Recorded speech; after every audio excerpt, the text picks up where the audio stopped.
നമസ്കാരം. ഇന്ന് നമ്മൾ നന്ദഗോവിന്ദം ഭജൻസാണ് നമ്മുടെ സോഷ്യൽ മീഡിയയിൽ നിറഞ്ഞു നിൽക്കുന്നത്. സോഷ്യൽ മീഡിയ മൊത്തത്തിൽ രണ്ട് ഭാഗത്തായിട്ട് നിൽപ്പുണ്ട്. ഒന്ന് നന്ദഗോവിന്ദം ഭജൻസിനെ അവരുടെ പ്രവൃത്തികളെ ന്യായീകരിക്കുന്നവരും ഒന്ന് എതിർക്കുന്നവരും. ന്യായീകരിക്കുന്നവർക്ക് അതിൻ്റെതായ കാരണങ്ങളുണ്ട്, എതിർക്കുന്നവർക്ക് അതിൻ്റെതായ കാരണങ്ങളുണ്ട്. നമുക്ക് ഈ രണ്ടുപേരുടെയും കാരണങ്ങൾ നമുക്കൊന്ന് പരിശോധിക്കാം. ആദ്യത്തെ കാര്യം, നന്ദഗോവിന്ദൻ ഭജൻസ് അതിനിടയിൽ ഒരു ക്രിസ്തീയ ഭക്തിഗാനം പാടി എന്നുള്ളതാണ്. അത് പെട്ടെന്ന് കേൾക്കുമ്പോഴത്തേക്ക് അത് അരോചകമാണെന്ന് തോന്നും.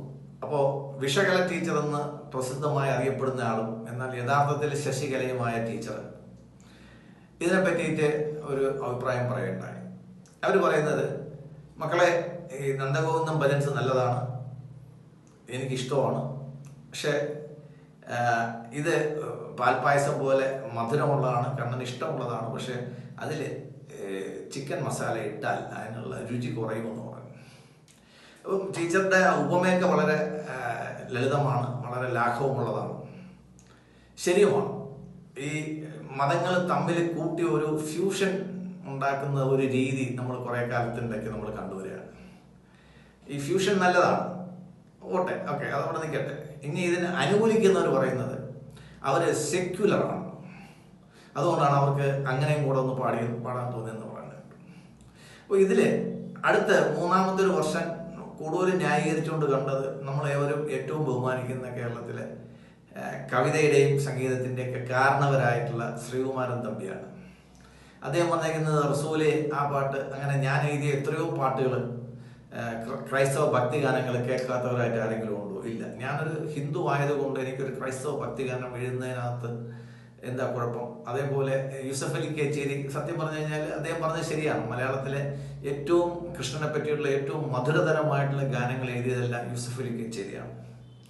ഈ കൃഷ്ണനെ പറ്റിയും അയ്യപ്പനെ പറ്റിയിട്ടുള്ള ഏറ്റവും നല്ല പാട്ടുകൾ ഏറ്റവും ഭംഗിയായി പാടിയിട്ടുള്ളതും എന്നും നമ്മൾ കേൾക്കുന്നത് യേശുദാസിൻ്റെയാണ്.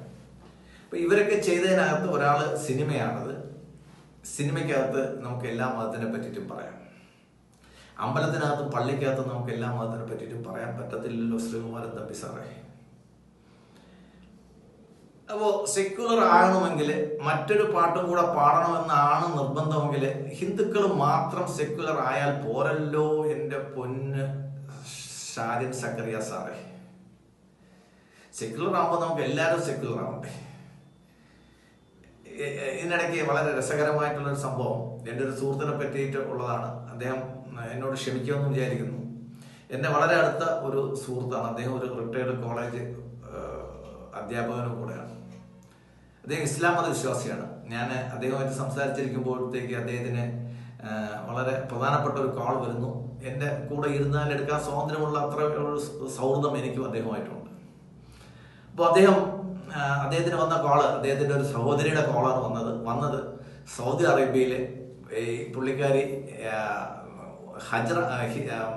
ഹജ്ജ് ചെയ്തുകൊണ്ടിരിക്കുന്ന സമയത്ത് ഹജ്ജിന് കയറുന്നതിന് തൊട്ട് മുമ്പായിട്ട് വിളിച്ച് അദ്ദേഹത്തിൻ്റെ അനുഗ്രഹങ്ങൾ നേടുകയാണ്.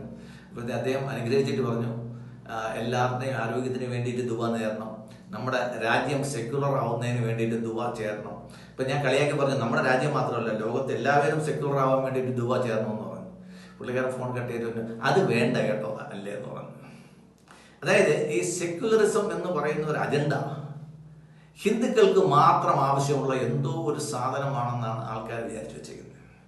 ഹിന്ദുക്കൾ ഒരു സർവ്വമത സമ്മേളനം വിളിക്കുമ്പോഴത്തേക്ക് പാളയത്തുനിന്ന് ഒരു ഇമാമിനെയും ഏതെങ്കിലും ഒരു വെള്ളക്കോട്ടിട്ട് ഒരു അച്ഛനെയും പിടിച്ചുകൊണ്ടോട് ഇരുത്തും, എന്നാലേ അവർക്ക് മനസ്സമാധാനം വരത്തുള്ളൂ. പക്ഷേ ഇത് ഹിന്ദുക്കൾക്ക് മാത്രം ആവശ്യമുള്ള ഒരു സാധനമാണോ സെക്യുലറിസം എന്നുള്ള കാര്യത്തിൽ എനിക്ക് പലപ്പോഴും കൺഫ്യൂഷൻ തോന്നിയിട്ടുണ്ട്. ശരിക്കും ഒരു കോൺഗ്രസ്സുകാരനായ ഞാൻ RSS അനുഭാവിയാവാനുള്ള ഒരു കാരണം തന്നെ ഈ ലോകത്ത് സെക്യുലറായ എല്ലാ മതങ്ങൾക്കും സ്വന്തമായിട്ടുള്ള പാഠശാലകളുണ്ട്, മതത്തിൻ്റെതായ സ്കൂളുകളുണ്ട്, മതത്തിൻ്റെതായ ആരാധനാലയങ്ങളുണ്ട്. അതൊക്കെ ഭരിക്കുന്നത് അവരാണ്.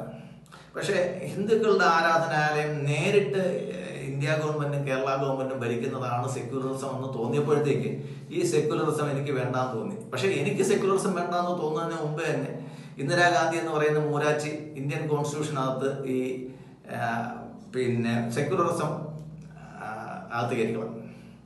അപ്പോൾ അവരുടെ കൊച്ചുമകൻ ഇന്നാള് ഈ കോൺസ്റ്റിറ്റ്യൂഷൻ്റെ ഒരു ചെറിയ പതിപ്പും പിടിച്ചിട്ട് വി ദ പീപ്പിൾ എന്നും പറഞ്ഞുകൊണ്ട് സംസാരിക്കുന്നത്. ഈ വി ദ പീപ്പിൾ എന്നും പറഞ്ഞുകൊണ്ട് അംബേദ്കർ ഉണ്ടാക്കിയ ഇന്ത്യൻ പാർലമെന്റ് അംഗീകരിച്ച ഇന്ത്യയുടെ ഭരണഘടനാ നിർമ്മാണ സമിതി അംഗീകരിച്ച ഇന്ത്യൻ ഭരണഘടനയ്ക്കകത്ത് സെക്യുലറിസം എന്നൊരു വാക്ക് ഇല്ലല്ലോ എൻ്റെ രാഹുൽ മോനെ. ഉണ്ടോ? ഞാൻ കണ്ടപ്പോൾ ഇല്ല. ഞാൻ 71 ശേഷമാണ് ഇന്ത്യ സെക്യുലർ ആയത്. 71 വരെ ഇന്ത്യ സെക്യുലർ അല്ലായിരുന്നു. എന്തായാലും നമ്മളിപ്പോൾ സെക്യുലറാണ്. ഇപ്പോൾ ഈ ചിക്കൻ ബോക്സ് പിടിക്കുന്നവർക്കുള്ള ഒരു കോംപ്ലക്സ് ഉണ്ട്. എല്ലാവർക്കും ചിക്കൻ ബോക്സ് വന്ന് കാണണമെന്നൊരു ആഗ്രഹമുണ്ട്. അതുകൊണ്ട് ഈ ചിക്കൻ ബോക്സ് പിടിച്ച അല്ലെങ്കിൽ സെക്യുലറിസം പിടിച്ച എനിക്ക് ഒരു ആഗ്രഹമുണ്ട്, ലോകത്തെ എല്ലാ രാജ്യങ്ങളിലും സെക്യുലറിസം വേണം. അതുകൊണ്ട് ഞാൻ ആഗോള സെക്യുലറിസത്തിന് വേണ്ടിയിട്ട് ഈ എപ്പിസോഡ് സമർപ്പിക്കുകയാണ്. ലോകത്ത് എല്ലാ രാജ്യങ്ങളിലും സെക്യുലറിസം വരട്ടെ എന്നാണ് എൻ്റെ ആഗ്രഹം. അത് സൗദി അറേബ്യ ആയാലും വത്തിക്കാൻ ആയാലും അവിടെയൊക്കെ നമ്മുടെ സെക്യുലറിസം വേണം. രാവിലെ പോപ്പിൻ്റെ പ്രസംഗം കഴിഞ്ഞു കഴിഞ്ഞാൽ ഉടൻ ഭജഗോവിന്ദം കേട്ട് കഴിഞ്ഞാൽ ഭയങ്കര രസമായിരിക്കും. ഇപ്പോൾ ശശികല ടീച്ചർ പറയുന്ന പലതിനോട് എനിക്ക് യോജിപ്പില്ലെങ്കിലും ഇത്തരം കാര്യങ്ങളിൽ നമ്മളെ ഭരിക്കേണ്ടത് നമ്മളുടെ ഔചിത്യമാണ്. ഞാൻ എൻ്റെ മറ്റൊരു മതവിഭാഗക്കാരനുമായിട്ട് സംസാരിച്ചുകൊണ്ടിരിക്കുമ്പോൾ അദ്ദേഹത്തിനെ വേദനിപ്പിക്കാത്ത രീതിയിൽ വേണമെങ്കിൽ നമുക്ക് അദ്ദേഹമായിട്ട് തമാശകൾ പങ്കിടാം, നമ്മുടെ വ്യൂസ് പങ്കിടാം. പക്ഷെ അദ്ദേഹത്തിന് അരോചകമാകുമ്പോഴത്തേക്ക് അത് പാടില്ല. അത് ഇപ്പോൾ ഈ കുട്ടി പറഞ്ഞതിനകത്ത് ഒരു വലിയ ആരും ശ്രദ്ധിക്കാതെ പോകുന്ന ഒരു പോയിന്റ് ഉണ്ട്. ഞാൻ വളരെ ശ്രദ്ധിച്ച ഒരു പോയിന്റാണ്. ആ കുട്ടി ഒരു മേനോൻ കുട്ടിയാണ് പറയുന്നത് ഇങ്ങനെയാണ്: ഞാൻ പള്ളി സ്കൂളിലാണ് പഠിച്ചത്. അതൊരു ലൈസൻസ് ആണോ കൊച്ചേ? നിങ്ങൾ പള്ളി സ്കൂളിൽ പഠിച്ചുകൊണ്ട് നിങ്ങൾ പാടുന്നിടത്തെല്ലാം നിങ്ങൾ പിന്നെ ക്രൈസ്തവ ഭക്തിഗാനം കൂടെ ഹിന്ദു ഭജനയ്ക്കകത്ത് തിരികെ കയറ്റേണ്ട ആവശ്യമില്ല. എങ്കിലേ നിങ്ങൾ സെക്യുലർ ആകൂ എന്ന് നിങ്ങൾക്ക് തോന്നുന്നത് നിങ്ങളുടെ മനസ്സിലെ ചെറിയ ചിന്ത കൊണ്ടാണ് തോന്നുന്നത്. ഞാൻ ഒരുപാട് ഇഫ്താർ സംഗമങ്ങളിൽ പോയിട്ടുണ്ട്, ഇഫ്താർ വിരുന്നുകൾക്ക് എന്നെ ക്ഷണിച്ചിട്ടുണ്ട്. പലയിടത്തും എൻ്റെ ഒരുപാട് ക്രൈസ്തവ സുഹൃത്തുക്കളുണ്ട്. അവരുടെ അടുത്തൊക്കെ ഞാൻ കൃത്യമായിട്ട് പള്ളിയിൽ പോകാൻ പറയാറുണ്ട്. ഒന്നുമില്ലെങ്കിൽ ആ പിന്നെ വെള്ളിയാഴ്ച ജുമായുടെ സമയത്ത് ഞാൻ അലാറം വെച്ചവരെ ഓർപ്പിച്ചിട്ട് ഞാൻ പള്ളിയിൽ അയക്കാറുണ്ട്. ഓരോരുത്തരും അവരവരുടെ വിശ്വാസം കൃത്യമായിട്ട് ഫോളോ ചെയ്യുന്നതാണ് സെക്യുലറിസം. ഞാൻ നിങ്ങളുടെ വിശ്വാസം പങ്കിടുന്നതും നിങ്ങൾ എൻ്റെ വിശ്വാസം പങ്കിടുന്നതും അല്ല സെക്യുലറിസം.